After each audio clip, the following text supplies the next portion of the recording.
Hello friends, it's me Kartik Mahapatra. Welcome to my channel Kartik Art and Craft.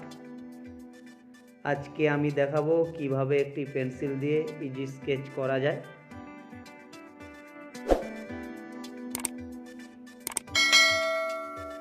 এর জন্য একটা pencil নিয়েছি, একটা ব্রাশ, একটা ইরেজার।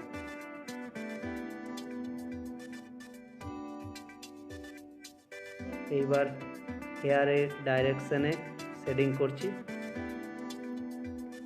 যেভাবে হেয়ার আছে ওই ডাইরেকশনে যেতে হবে এবং স্মুথ শেডিং করতে হবে।